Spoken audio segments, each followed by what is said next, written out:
Bom dia, senhor presidente Omar Aziz. Bom dia, nosso relator, senador Renan Calheiros. Bom dia, nosso vice-presidente, senador Randolph. Bom dia, senhores senadores, senhoras senadoras. Eu compareço aqui, senador, na qualidade de presidente do Instituto Butantan, na qualidade de cidadão, de professor, de médico, para apresentar aqui os fatos relacionados a essa vacina e ao próprio Instituto. E venho aqui com o espírito de cooperar com essa comissão parlamentar de inquérito, que é tão importante nesse momento para o país. Eu gostaria de iniciar fazendo um breve histórico do que é o Butantan. Quer dizer, o Butantan é muito conhecido, mas, na realidade, poucos conhecem a complexidade e a dimensão das atividades do Butantan. O Butantan tem 120 anos, fez 120 anos agora, recentemente, e ele começou suas atividades exatamente para combater epidemias. Quer dizer, a primeira epidemia que foi muito importante no estado de São Paulo e no Brasil também, a epidemia de febre bubônica no final do século XIX, começo do século XX, e foi aí que foi instituído o Butantan, exatamente para fazer face a essa epidemia e à produção de soros, que é o que todos conhecem, mais tradicional produto do Butantan. E o Butantan vem participando nessa história de saúde pública em todos os desafios, os grandes desafios de saúde pública do Brasil. Participou ativamente no combate à gripe espanhola, depois a questão da malária e outras epidemias, a epidemia de poliomielite no final dos anos 50, mais recentemente a epidemia de meningite nos anos 70, a epidemia de H1N1. O Butantan deu uma enorme contribuição, foi quem trouxe a vacina e desenvolveu a vacina de H1N1. Mais recentemente, nas epidemias de Zika e chikungunya, o Butantan teve uma participação importante, inclusive com o desenvolvimento de uma vacina para a dengue. Esse é um capítulo importante, que nós podemos, inclusive, depois descer a detalhes. E o Butantan hoje é o maior fornecedor de vacinas do Brasil, em volumes. É o maior, vamos dizer assim, na realidade, nós só temos um cliente. Nosso cliente é o Ministério da Saúde. Então, tudo que o Butantan faz em termos de produtos, de vacinas, de soros, de processos, só tem um cliente, que é o Ministério da Saúde. E a produção do Butantan, ela é impressiva, impressionante. Esse ano, por exemplo, nós vamos entregar ao Ministério 80 milhões de doses da vacina da gripe. É uma maior campanha de vacinação da gripe do mundo, uma das maiores campanhas de vacinação pública do mundo. Ou seja, 1 a cada 3 brasileiros vai receber uma vacina da gripe feita no Butantan. E mais, o Butantan hoje é um dos maiores produtores mundiais de vacina da gripe. Quer dizer, mais ou menos 10% do que se produz de vacinas da gripe é produzido no Butantan. Ele possui talvez a maior fábrica de vacina da gripe do Hemisfério Sul. Então, ele tem uma relevância imensa na área de saúde pública, na área de combate aos desafios epidêmicos, e não deveria ser diferente, como não foi, nessa questão do Covid-19. E aqui tem alguns parâmetros, aqui, algumas preliminares, que eu acho que é de interesse dessa comissão. Quer dizer, em 2019, o Butantan, como faz parte da sua atividade, desenvolve atividades de parcerias internacionais. Nós temos várias parcerias internacionais, inclusive uma que é paradigmática, que é a própria transferência de tecnologia do Butantan, no caso da vacina da gripe, da vacina da dengue, que o Butantan desenvolveu. Nós transferimos essa vacina para uma multinacional. Quer dizer, recebemos o inverso, né? Fazemos o inverso, passamos a tecnologia e recebemos investimentos aqui exatamente por conta dessa transferência. E assim com outras vacinas. Tá? Temos parcerias para uma vacina de chikungunya, temos parcerias para a vacina da raiva. Então, essa é a vida, vamos dizer assim, a cotidiana do Instituto Butantan. Em 2019, nós fomos à China, como parte de uma missão empresarial liderada pelo governo do Estado de São Paulo. Fomos visitar a China e lá fizemos várias visitas às produtoras de vacinas chinesas, inclusive a Sinovac. E estabelecemos já naquele momento as primeiras parcerias, né, não só com a Sinovac, também com as outras. Recebemos a visita de parceiros da Sinovac aqui ainda em 2019, né? Isso ainda não se falava em epidemia de Covid-19, né? Mas essas parcerias já estavam em andamento. Então, quando surgiu em janeiro, né, o relato dos casos de Covid, né, lá na China, e a possibilidade disso se tornar uma epidemia, que naquele momento os indicadores ainda eram poucos, mas existia uma grande probabilidade, o Butantan começou naquele momento mesmo a prospectar vacinas, porque essa é a atividade. Inclusive, nós tínhamos uma vacina para uma epidemia que era provável. Quer dizer, o mundo, naquele momento, esperava uma epidemia de H7N9, que é um vírus da gripe, né, e que tinha grande probabilidade de se tornar epidêmico, como ainda tem. Então, o Butantan tinha uma vacina de H7N9 desenvolvida, já feita em estudo clínico, aguardando essa epidemia. Só que ela não veio. Veio a do coronavírus, Covid-19. E começamos, então, a prospectar parceiros. E a Sinovac tinha uma vacina desenvolvida, não contra o Covid-2, o SARS-CoV-2, mas contra o SARS-CoV-1, e ela adaptou muito rapidamente para o SARS-CoV-2. De forma que em abril, ela já tinha uma vacina já sendo testada em fase 1 e 2 lá na China. Prospectamos outros parceiros, prospectamos até a AstraZeneca, conversamos com a AstraZeneca, conversamos com a Sanofi, com a MSD, enfim, conversamos com várias. E, naquele momento, a vacina que era mais desenvolvida, naquele momento, era essa que já estava praticamente pronta. Que período era isso? Abril de 2020. Abril de 2020. Então, isso nos permitiu avançar, e aí nós fizemos uma parceria de co-desenvolvimento. Isso é importante. Por quê? Porque na China já não tinha mais casos ativos de SARS-CoV-2, eles controlaram a epidemia muito rapidamente, então eles precisavam de ter um país, uma parceria, onde a epidemia estava em pleno curso, para poder fazer o estudo clínico. Então, nós acertamos fazer o co-desenvolvimento dessa vacina. Esses tratados acabaram num contrato de co-desenvolvimento, que foi feito em junho do ano passado, e em julho começamos o estudo clínico aqui no Brasil.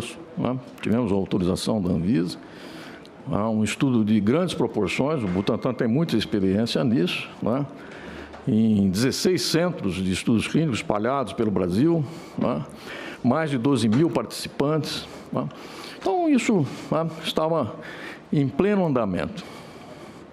E aí, em julho também, quando houve essa primeira iniciativa, nós fizemos a primeira oferta de vacinas ao Ministério da Saúde. Então, eu mandei um ofício no dia 30 de julho de 2020, onde, entre os considerandos, ressaltando a importância de tomar essa iniciativa no momento que ainda não se tinha vacina. Então, nós estamos falando de julho de 2020. E ofertamos, naquele momento, 60 milhões de doses que poderiam ser entregues no último trimestre de 2020. 60 milhões de doses no último trimestre de 2020. Julho de 2020. Um pouquinho depois, como não houve aí uma resposta efetiva, nós reforçamos o ofício E em agosto, nós solicitamos, além de reforçar o ofício, apoio financeiro ao Ministério para apoiar o estudo clínico. Um estudo clínico dessa dimensão custa muito caro. Nós tínhamos uma previsão de gastar em torno de 100 milhões de reais nesse estudo clínico. Então, nós solicitamos o apoio do Ministério, no sentido de que permitisse a gente suportar esses gastos. E solicitamos também um apoio para reformar uma fábrica. Porque no nosso acordo, nós iríamos, no primeiro momento, receber vacinas prontas, num segundo momento, matéria-prima, e num terceiro momento, produzir integralmente. Tínhamos lá uma fábrica que era destinada a um outro tipo de produto, mas nós podemos reformar essa fábrica, que está desativada nesse momento, muito rapidamente, para a produção da vacina em 2021. Então, solicitei também recursos, na época, de 80 milhões, para que fosse feito um apoio a essa iniciativa. Um pouquinho depois, e aí nós já estamos... Quer dizer, todas essas iniciativas não tiveram resposta positiva. Quer dizer, eles responderam, sim, que poderiam avaliar, existia necessidade de avaliar a situação epidemiológica do Brasil, e que até foi feito um oferecimento de nós submetermos um pedido ao PROCIS, um pedido de equipamentos ao PROCIS, não especificamente para uma fábrica de vacina para o Covid, mas para uma fábrica multipropósito. Isso começou a ser tratado com o Ministério, inclusive com trocas, visitas de técnicos ao Ministério, visitas das pessoas do Butantan ao Ministério, e desembocou, vamos assim, na parte aí, já em outubro, numa sinalização muito positiva naquele momento, de que a vacina poderia ser, sim, incorporada e que poderia haver algum apoio no sentido da construção, do apoio à construção. Então, eu refiz um outro ofício, no dia 7 de outubro, reafirmando os ofícios anteriores e oferecendo 100 milhões de doses. 7 de outubro, eu enviei novamente um ofício ao Ministério, historiando e ofertando 100 milhões de doses. Sendo que desses 100 milhões, 45 seriam produzidas no Butantan até dezembro de 2020, 15 milhões de doses no final de fevereiro e 40 milhões adicionais até maio desse ano. Então, essa oferta foi... Senador Por favor, Beto, presidente. Ele vai. Se pudesse entregar isso para a gente aqui. Não, ele vai entregar. Deixa ele terminar Senador, a eu trouxe. explanação. Aí, após ele entregar, o relator irá fazer pergunta, e muitas das perguntas estão baseadas no que ele está falando nesse momento. Aí vamos deixá-lo. Fique à vontade, doutor Covas. Então, isso foi no dia 7 de outubro. Na sequência disso, houve, de fato, uma sinalização de que poderíamos evoluir, inclusive com a possibilidade de existir uma medida provisória para atender esses pleitos. Então, houve intensas tratativas das equipes técnicas. Eu participei de algumas dessas iniciativas, discutindo com os técnicos do Ministério como é que seria a provisão de recursos para o atendimento dessa demanda. E tudo, aparentemente, estava indo muito bem. Tanto é que no dia 20 de outubro, eu fui convidado pelo então ministro da Saúde, general Pazuello, para uma cerimônia no Ministério da Saúde, aonde a vacina seria anunciada como sendo uma vacina. O ministro Pazuello, até na sua fala, disse: essa será a vacina do Brasil, a vacina do Butantan, a vacina do Brasil. E anunciou naquele momento, publicamente, com a presença de governadores, de parlamentares, de que iria ser feita uma incorporação de 46 milhões de doses. Bom, a partir desse ponto, é notório que houve uma inflexão né? E eu digo isso porque no final da reunião, no dia 20, com a presença de vários governadores, vários parlamentares, nós saímos lá muito satisfeitos com a evolução dessas tratativas, né? E achamos que, de fato, iríamos ter, né, resolvido parte desse problema. E aí, no outro dia de manhã, onde ainda existiriam conversações adicionais, infelizmente, essas conversações não prosseguiram, porque houve, sim, aí uma manifestação do presidente da República, naquele momento, dizendo que a vacina não seria, de fato, incorporada. Não haveria o progresso desse processo. Óbvio, isso causa, sem dúvida nenhuma, uma frustração da nossa parte, mas, enfim, faz parte, né? E voltamos ao Butantan e continuamos o projeto. Quer dizer, isso não foi motivo para nós interrompermos o desenvolvimento da vacina, mas aí já com algumas dificuldades.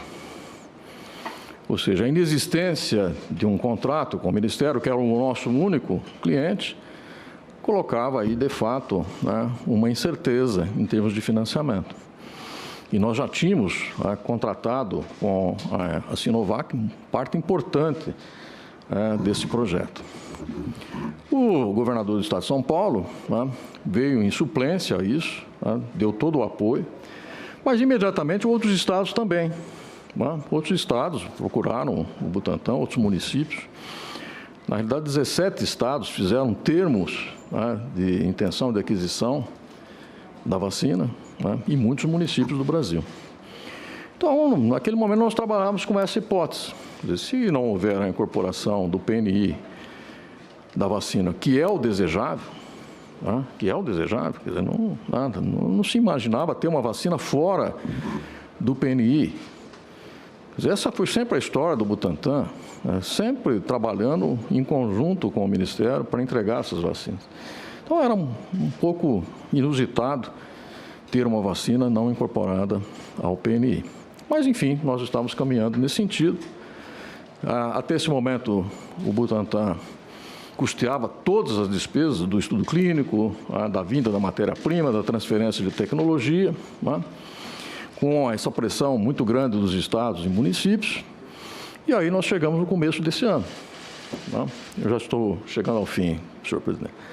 Chegamos ao começo desse ano. Estávamos em dezembro com 5 milhões, mais de 5 milhões e meio de doses de vacinas prontas, estocadas no Butantan, e 4 milhões de doses em processamento. O Butantan estava processando 4 milhões e já tinha 5 milhões e meio de doses prontas. Ou seja, quase 10 milhões de doses prontas em dezembro do ano passado. O mundo começou a vacinação no dia 8 de dezembro.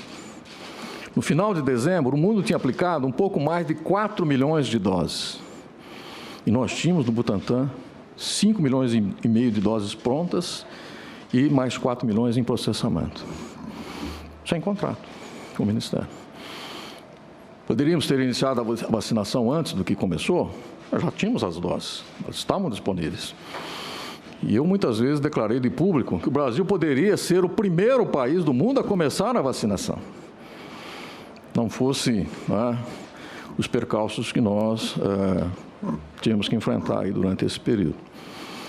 Tanto do ponto de vista do contrato, como do ponto de vista também regulatório.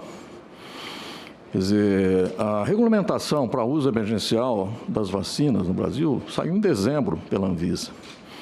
Em outros países, em meados do ano passado, já existia essa regulamentação. Tá? Então, isso também causou aí, vamos dizer, um atraso nesse processo. Poderíamos ter começado antes, seguramente, se houvesse aí uma agilidade maior de todos esses atores.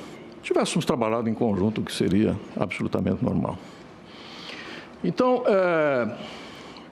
houveram outras iniciativas, obviamente, né? O Ministério tentou, inclusive, incorporar outras vacinas, tinha um contrato com a AstraZeneca para o fornecimento de 100 milhões. Isso começou a ter dificuldade no começo do ano, né? Isso também foi amplamente noticiado, tentou-se buscar as vacinas na Índia, teve problema com o fornecimento. O fato é que essas dificuldades, no dia 6 de janeiro, levou o Ministério, obviamente, a nos solicitar, né, de fato, aí sim, a assinatura de um contrato. E fizemos uma oferta no dia 6 ao Ministério de 100 milhões de doses, mas já com um cronograma diferente. Quer dizer, o cronograma que nós tínhamos ofertado lá já não era mais possível de ser cumprido. Por quê? Porque os parceiros internacionais da Sinovac já tinham outros compromissos, o ambiente internacional era outro, de falta de vacinas, né? Então, portanto, era possível o fornecimento de 100 milhões de doses, mas num outro cronograma, não mais até maio. Nós já estamos falando em agosto, setembro desse ano. No dia 7, pela manhã, recebemos, de fato, uma primeira versão de contrato. E aí tem uma história que nós precisamos até entender melhor. O primeiro contrato chegou de 45 milhões.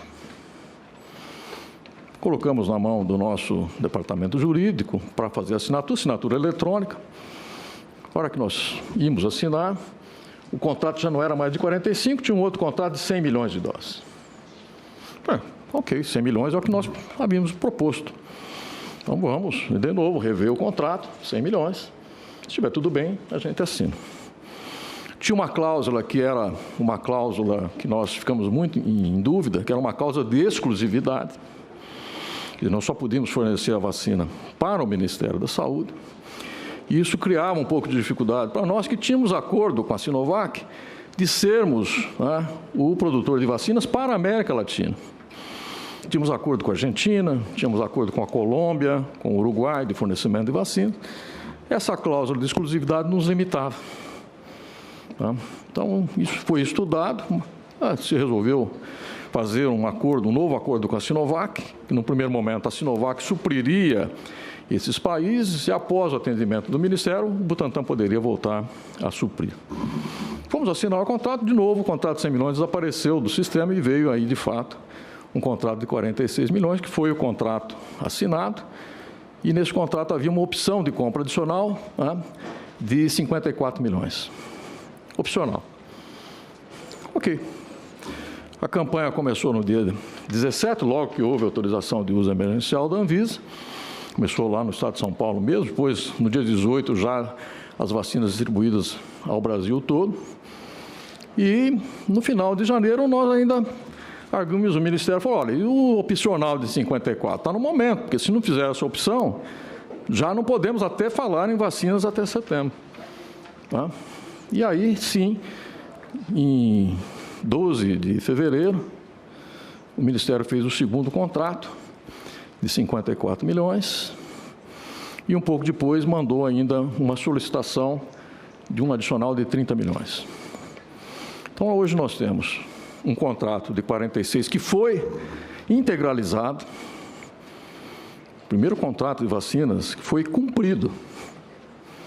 Nós tínhamos a obrigação de cumprir o contrato no dia 30 de abril. Cumprimos o contrato no dia 12 de maio. Atrasamos 12 dias. Não preciso falar que outros contratos ainda não foram sequer iniciados.